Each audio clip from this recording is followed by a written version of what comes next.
जय हिंद दोस्तों, बहुत बहुत स्वागत है एक बार फिर से आप सभी का बीए सेमेस्टर वाला में। दोस्तों आज का ये जो क्वेश्चन पेपर है बीए थर्ड सेमेस्टर हिस्ट्री या फिर मेडिवल हिस्ट्री कहिए, इसका क्वेश्चन पेपर है। पेपर का नाम है हिस्ट्री ऑफ मॉडर्न इंडिया 1757 से लेकर के 1950 ईस्वी तक। ठीक है, ये आपके पेपर का नाम है जो आपके एडमिट कार्ड पर लिखा होगा, जो आपको प्रवेश पत्र मिलता है कॉलेज से। ठीक है, और ये आपके सब्जेक्ट का नाम है हिस्ट्री या कहिए या फिर मेडिवल हिस्ट्री, कितने बच्चे कहते हैं। एक हिस्ट्री और होती है, एंशियंट हिस्ट्री होती है, प्राचीन इतिहास होता है, वो अलग होता है। हिस्ट्री कहिए चाहे मेडिवल हिस्ट्री कहिए, ये दोनों एक ही होता है। ठीक है, चलिए आज के इस क्वेश्चन पेपर में दोस्तों हम आपको बताएंगे कौन कौन से क्वेश्चंस हर साल पूछे जाते हैं, कौन कौन से क्वेश्चन हर साल नहीं पूछे जाते हैं, कौन कौन से ज़्यादा इंपॉर्टेंट है, कौन टॉपिक ज़्यादा इंपॉर्टेंट होता है, किस टॉपिक से ज़्यादा प्रश्न आपके एग्जाम में आते हैं। ठीक है, चले और मैं आपको बता दूं, इसमें ये लिखित क्वेश्चन पेपर है। ठीक है, जो दीनदयाल उपाध्याय गोरखपुर विश्वविद्यालय है, सिद्धार्थ यूनिवर्सिटी है, डॉक्टर राम मनोहर लोहिया अवध विश्वविद्यालय है, ठीक है, लखनऊ यूनिवर्सिटी है, जितने भी यूनिवर्सिटी हैं जहाँ पर भी आपके लिखित एग्जाम होने वाले हैं। ठीक है, फर्स्ट थर्ड और फिफ्थ सेमेस्टर के जहाँ भी लिखित एग्जाम होने वाले हैं, ये थर्ड सेमेस्टर का है। ठीक है, तो बहुत ही इम्पोर्टेंट है आप लोगों के लिए। ठीक है, क्वेश्चन पेपर जब भी आप देखेंगे बहुत ही ध्यानपूर्वक देखेंगे। यहाँ पर देख लीजिएगा, किसी यूनिवर्सिटी में 2 घंटे दिए जाते हैं समय लिखने के लिए, किसी किसी यूनिवर्सिटी में 3 घंटे का समय दिया जाएगा लिखने के लिए, लेकिन जो आपका मैक्सिमम मार्क्स है ये आपका 75 ही रहता है। ठीक है, सभी यूनिवर्सिटी में। ठीक है, चले आगे बढ़ते हैं। आपके 3 खंडों में प्रश्न पूछे जाते हैं या फिर 2 खंडों में प्रश्न पूछे जाते हैं। ठीक है, ये बात ध्यान रखेंगे। इसमें आपके सेक्शन ए यानी खंड अ में अति लघु उत्तरीय प्रश्न पूछा गया है। अति लघु उत्तरीय प्रश्न में दोस्तों ये जो यहाँ पर नोट्स दिए रहते हैं, नोट इसे पढ़ना अनिवार्य है। ठीक है, क्योंकि इससे पता चलता है कि हमें कितने प्रश्न दिए गए हैं और कितने प्रश्नों का उत्तर हमें देना है। ठीक है, तो यहाँ पर ध्यान से पढ़ेंगे। सभी 5 प्रश्नों के उत्तर दीजिए। प्रत्येक प्रश्न 3 अंक का है। अधिकतम 75 शब्दों में लघु उत्तर अपेक्षित है। यानी साथियों, आपके जितने भी इसमें प्रश्न दिए गए हों, ठीक है, 10 प्रश्न दिए गए हों या फिर 8 प्रश्न दिए गए हों या 9 प्रश्न दिए गए हों, इसमें से केवल आपको 5 ही प्रश्न करने हैं और 5 प्रश्नों के उत्तर आपको 3-3 नंबर में मिलेगा। ठीक है, यानी 15 नंबर आपको मिलेगा। 5 क्वेश्चन आप लिखेंगे और ये बात बिल्कुल भी भूलिएगा नहीं कि 75 यानी 75 शब्दों में हमें उत्तर देना है, ये बात ध्यान रखेंगे। ठीक है, चलें पहला प्रश्न आपको पूछा गया है, व्यपगत के सिद्धांत से आप क्या समझते हैं। वेरी वेरी मोस्ट इम्पोर्टेंट है, ध्यान में रखेंगे। ठीक है, ये हमेशा नहीं पूछा जाता है, लेकिन 90% इसे तैयार कर लेंगे। ठीक है, कम से कम 3 से 4 बार इसे पढ़ना है ताकि आप दोबारा भूलेंगे नहीं अगर 3-4 बार पढ़ लेंगे। व्यपगत का सिद्धांत, ठीक है, आप क्या समझते हैं, चलिए इसे मैं आपको बताने वाला हूँ, साथ में मैं आपको उत्तर भी बताते चलूँगा। ठीक है, चलें व्यपगत के सिद्धांत से आप क्या समझते हैं, तो ध्यानपूर्वक देखेंगे। व्यपगत का सिद्धांत न्याय दर्शन में महत्वपूर्ण है। इसे व्यभिचार या काउंटर एग्जाम्पल सिद्धांत के रूप में भी जाना जाता है। जो व्यपगत सिद्धांत है, इसका तात्पर्य है कि किसी विशेष निष्कर्ष या सामान्य नियम को स्थापित करने के लिए उसे किसी एक अपवाद या विशेष मामले द्वारा खारिज या निरस्त किया जा सकता है। ठीक है, आगे देखिए, अभी आपको अच्छे से समझ में आ जाएगा। ठीक है, यहाँ पर उदाहरण देकर के दिया गया है आपको। देखें, उदाहरण के लिए यदि कोई कहे कि सभी हंस सफ़ेद होते हैं, तो एक काला हंस इस नियम को गलत साबित कर सकता है। ठीक है, इस सिद्धांत का उपयोग तर्क में किसी प्रतिपादन को चुनौती देने और उसे खारिज करने के लिए किया जाता है। ठीक है, इस प्रकार व्यपगत सिद्धांत एक प्रकार का परीक्षण है जो यह बताता है कि किसी सामान्यीकरण के खिलाफ कोई उदाहरण मिल जाए तो वह सामान्यीकरण मान्य नहीं रहेगा। ठीक है, उम्मीद है साथियों आपको समझ में आ गया होगा। अगर आप PDF डाउनलोड करना चाहते हैं तो क्या करेंगे, ठीक है, PDF में ये आपको क्वेश्चंस भी मिल जाएंगे, क्वेश्चन पेपर भी आपको मिल जाएगा और इसका उत्तर भी इसी में रहेगा। ठीक है, तो टेलीग्राम ग्रुप का लिंक दिया गया डिस्क्रिप्शन बॉक्स में, वीडियो के ठीक नीचे आपको PDF मिलेगा, वहीं से आप इसको डाउनलोड कर लीजिएगा। ठीक है, आराम से पढ़ेंगे। अगला क्वेश्चन है, महाराजा रणजीत सिंह कौन थे। ये भी इम्पोर्टेंट टॉपिक है। ठीक है, हमेशा नहीं पूछा जाता है, लेकिन 90% इसे तैयार कर लेंगे। ठीक है, ये पिछले साल पूछा गया था 2024 में भी। महाराणा रणजीत सिंह कौन थे? 2024 का भी क्वेश्चन पेपर मैं आपको सॉल्व करा दूंगा, ठीक है। तो चलिए, महाराजा रणजीत सिंह कौन थे? 75 यानी 75 शब्दों में उत्तर देना है, ठीक है। चलिए, इसका उत्तर मैं आपको बता देता हूँ। देखिए, महाराजा रणजीत सिंह कौन थे भैया? महाराजा रणजीत सिंह 1780 से लेकर के 1839 तक पंजाब के एक महान सिख शासक और पंजाब साम्राज्य के संस्थापक थे, ठीक है। उन्हें शेर ए पंजाब यानी पंजाब का शेर के नाम से भी जाना जाता है। उन्होंने 19वीं सदी की शुरुआत में सिख साम्राज्य की स्थापना की और इसे उत्तरी भारत के एक बड़े हिस्से में फैलाया, ठीक है।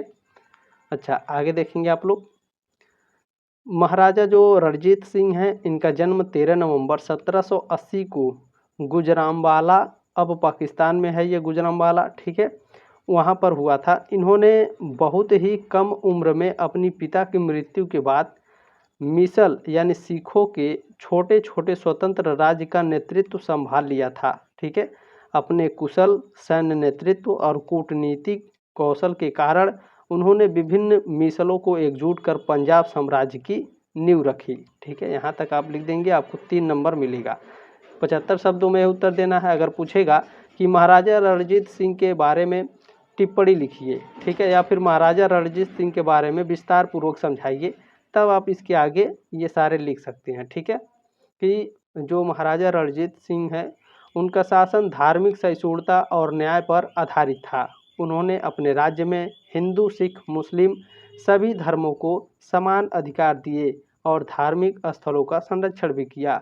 उन्होंने लाहौर को अपनी राजधानी बनाया और वहाँ कई महत्वपूर्ण निर्माण कार्य करवाए, जिनमें हरमंदिर साहिब, स्वर्ण मंदिर का पुनर्निर्माण और लाहौर के किले का जीर्णोद्धार शामिल है। आगे देखेंगे आप लोग। देखें, महाराजा जो रणजीत सिंह हैं, इनकी सेना, जिसे खालसा सेना भी कहा जाता था, अत्यधिक प्रशिक्षित और सुसज्जित थी। उनके शासनकाल में पंजाब साम्राज्य सबसे शक्तिशाली और समृद्ध राज्यों में से एक था। उनकी मृत्यु के बाद उनके साम्राज्य को अंग्रेजों ने 1849 में अपने अधीन कर लिया, ठीक है। चलें, अगला प्रश्न जो है ये वेरी वेरी मोस्ट इम्पोर्टेंट है, ये हर साल पूछा जाता है, ठीक है। थियोसॉफिकल सोसाइटी से आपके एग्जाम में प्रश्न आएगा, ये बात ध्यान रखेंगे, ठीक है। भारत में थियोसॉफिकल सोसाइटी की स्थापना क्यों की गई थी? Why was the theosophical society founded in India, ठीक है। ये हर साल प्रश्न पूछता है बाबू लोग, तो इसको 100% एकदम तैयार करना है, ठीक है। थियोसॉफिकल सोसाइटी, चले इसका उत्तर मैं आपको बता देता हूँ।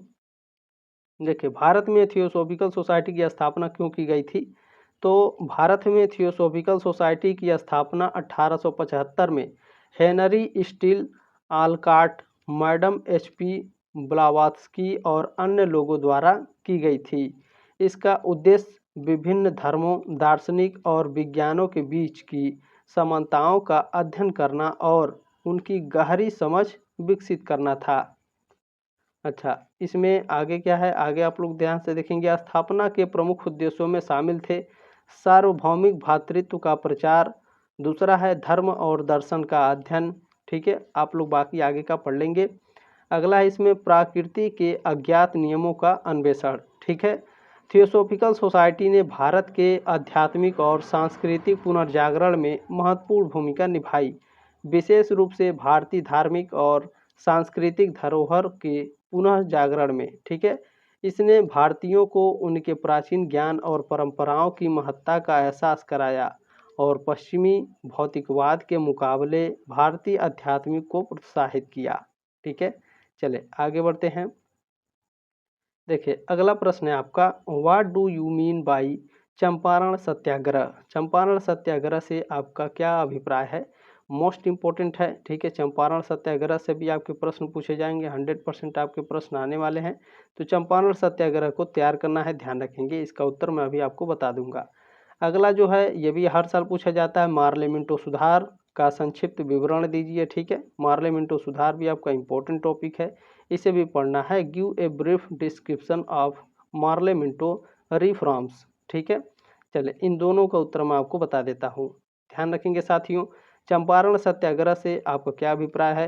तो चंपारण सत्याग्रह भारत के स्वतंत्रता संग्राम का एक महत्वपूर्ण आंदोलन था जो 1917 में महात्मा गांधी के नेतृत्व में बिहार के चंपारण जिले में हुआ था। यह आंदोलन ब्रिटिश शासन के खिलाफ था जिसने किसानों को नील की खेती करने के लिए मजबूर किया था।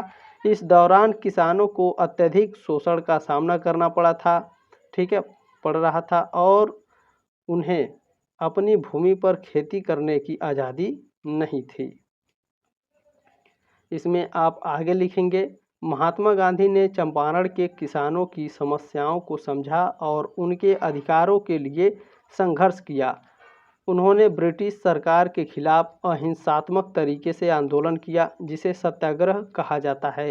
इस आंदोलन के परिणाम स्वरूप ब्रिटिश सरकार ने किसानों की मांग को स्वीकार किया और उनके लिए शोषणकारी जो नील की खेती थी उस प्रथा को समाप्त कर दिया। ठीक है, चले इसमें आपका अगला प्रश्न पूछा था, मार्ले मिंटो सुधार का संक्षिप्त वर्णन दीजिए। ठीक है, तो मार्ले मिंटो सुधार जिसे 1909 का भारतीय परिषद अधिनियम भी कहा जाता है, ब्रिटिश शासन के दौरान भारत में राजनीतिक सुधार लाने के उद्देश्य से पेश किया गया था।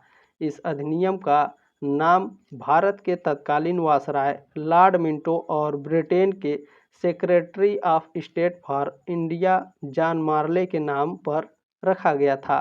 इसका मुख्य उद्देश्य भारतीयों को सीमित राजनीतिक प्रतिनिधित्व देना और सरकार में उनकी भागीदारी को बढ़ाना था। ठीक है, चले आप इसमें आगे लिखेंगे, सुधारों के प्रमुख बिंदु इस प्रकार हैं। पहला सुधार क्या है, विस्तारित विधायिका। दूसरा है आपका अलग निर्वाचन मंडल। ठीक है, आगे का जो है आप लोग पढ़ लेंगे PDF डाउनलोड करके। ठीक है, अगला इसमें था गैर सरकारी सदस्यों की नियुक्ति। चौथा था आपका प्रांतीय परिषदों में सुधार। ठीक है, तो यहाँ से आप लोग ध्यान से पढ़ेंगे। ठीक है, यहाँ से मार्ले मिंटो सुधार का भारतीय राष्ट्रीय आंदोलन पर महत्वपूर्ण प्रभाव पड़ा। यह पहली बार था जब भारतीयों को विधान परिषद में स्थान मिला, लेकिन अलग निर्वाचन क्षेत्रों की व्यवस्था ने हिंदू मुस्लिम एकता को कमजोर किया। इसके बावजूद यह अधिनियम भारतीय राजनीतिक जागरूकता और प्रतिनिधित्व की दिशा में एक महत्वपूर्ण कदम था। ठीक है, चलें अब यहाँ से दोस्तों आपके खंड ब स्टार्ट हो जाएंगे। सेक्शन बी, सेक्शन बी में आपके लघु उत्तरीय प्रश्न होंगे। ठीक है, लघु उत्तरीय प्रश्न में क्या कह रहा है, चलिए ध्यान से देखेंगे। देखिए यहाँ पर नोट दिया गया है, निम्नलिखित 3 प्रश्नों में से किन्हीं 2 प्रश्नों के उत्तर दीजिए। 3 प्रश्न दिया गया है लघु उत्तरीय प्रश्न में, 2 प्रश्न करने हैं और 2 प्रश्नों में आपके, ठीक है, 7.5 नंबर मिलेंगे, यानी आपको 15 नंबर मिलेगा 2 क्वेश्चन लिखने के लिए। ठीक है, और 200 शब्दों में आपको उत्तर देना, भैया ये भी ध्यान रखेंगे। ठीक है, तो देखिए जो 200 शब्दों में उत्तर देना है उसे पढ़ाना तो मुमकिन नहीं है, मुमकिन है लेकिन आपका जो क्लास है कम से कम 4-5 घंटे का हो जाएगा तो मुश्किल हो जाता है। लेकिन मैं बता देता हूँ कौन से प्रश्न आपको ज़्यादा इम्पोर्टेंट है, एकदम अच्छे तरीके से तैयार करना है, एकदम 100% आपके एग्ज़ाम में आते हैं। महलवाड़ी बंदोबस्त एकदम 100% तैयार कर लीजिएगा। ठीक है, ये हर साल आता है आपके एग्जाम में, ये अति लघु में ज़्यादा पूछता है। ठीक है, लेकिन लघु उत्तरीय में पूछा है, संक्षिप्त टिप्पणी लिखना है 200 शब्दों में, तो वो जो महलवाड़ी बंदोबस्त है इसे तैयार करना है, ये बात ध्यान रखेंगे, इंपॉर्टेंट प्रश्न है। ठीक है, आपके पास देखें UPH होगा, राजेंद्रा होगा, बुक्स होगा मेडिवल हिस्ट्री का, आपके पास गाइड भी हो सकता है। ठीक है, आपके पास गूगल है, अगर नहीं है तो सर जी हैं। आप क्या करें, आइए वीडियो में कमेंट बॉक्स में क्या करिए, कमेंट में ये आपका अपना प्रश्न लिखिए, सर महलवाड़ी बंदोबस्त पर संक्षिप्त टिप्पणी लिखिए, इस प्रश्न का उत्तर हमें बता दीजिए, तुरंत आपको इसका उत्तर बता दिया जाएगा। ठीक है, चले अगला है आपका भारत सरकार अधिनियम 1919 के गुण दोषों की विवेचना कीजिए। तो ये हर साल नहीं पूछता है। ठीक है, आप इसे स्किप कर दीजिएगा, लेकिन मैं रिकमेंड करूंगा 2-3 बार पढ़ लीजिएगा, क्योंकि जो क्वेश्चन पेपर में प्रश्न आए रहते हैं कहीं ना कहीं वो आपके एग्जाम में आ जाते हैं अचानक से, तो 2-3 बार अगर आप पढ़े रहेंगे तो आपको दिक्कत नहीं होगी। ठीक है, देखें ये भी प्रश्न आपका हमेशा नहीं पूछा जाता है, स्वामी विवेकानंद पर संक्षिप्त टिप्पणी लिखिए। तो इसे आप स्किप कर सकते हैं, 2-3 बार केवल पढ़ लीजिएगा, ठीक है। स्वामी विवेकानंद जी पर ये आपके एग्जाम में हमेशा नहीं आता है, ध्यान रखेंगे, ठीक है। चलें, यहाँ से आपके सेक्शन सी स्टार्ट हो जाएगा, यानी खंड स। खंड स में आपके विस्तृत उत्तरीय प्रश्न है, ठीक है। विस्तृत उत्तरीय प्रश्न में आपके पूछा क्या है, बताया गया है नोट में कि निम्नलिखित 5 प्रश्नों में से किन्हीं 3 प्रश्नों के उत्तर दीजिए। प्रत्येक प्रश्न 15 अंकों का है, विस्तृत उत्तर अपेक्षित है, ठीक है। ध्यान रखेंगे भैया, आपको 5 प्रश्न दिए गए हैं, 3 प्रश्नों के उत्तर देना है, ठीक है।